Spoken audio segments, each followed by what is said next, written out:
ইমাম সাহেবদের তো কি উদ্দেশ্যে তাদের ডেকেছিলেন এবং জঙ্গিপুরের জন্য কি বার্তা দিতেছেন?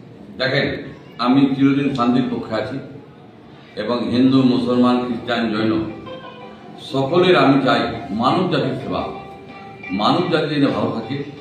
যেটুকু উল্টাপাল্টা গণ্ডগোল হয়েছে সেগুলো আমরা চাই না। আমরা চাই এলাকায় শান্তি ফিরে আসুক।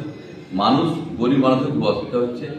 এই গরিব মানুষগুলো দিকে দেখে যারা কিছু মানুষ দুষ্কৃতী আছে তারা যেন তাদের পাল্লায় কেউ না করে। আমরা আছি, মাননীয় মুখ্যমন্ত্রী আছে, আমরা চাই সকল মানুষের হয়ে মানব জাতির সেবা করব, এটি আমাদের পরম ধর্ম। তাই এই ধর্মকে আমরা চাই, যেমন গেরুয়া শান্তি ধর্ম শান্তি আনে, এমনি ইসলাম শান্তি আনে। তাই আমি বলবো, সমস্ত ধর্ম বলেছে মানব সেবাই সবচেয়ে বড় সেবা। তাই আমরা মানব সেবাটাই করার চেষ্টা করছি এবং মানুষকে বুঝাচ্ছি, এলাকার মানুষ জেনে কিছু কুচক্রিতে পাল্লাই না পড়ে। এবং আমাদের কিছু বিজেপি নেতা যে উল্টাপাল্টা বলছে সেগুলো যে মানুষ পাল্লাতে না পড়ে, কেউ ঝামেলা না করে, সেই কারণে আমি পণ্ডিতদের ডেকেছি, আলেমদেরকে ডেকেছি। আমরা চাই এলাকায় শান্তি শৃঙ্খলা বজায়। এলাকার মানুষকে আমি শান্তি দিতে পারলে আমি নিজেকে ধন্যমন করবো।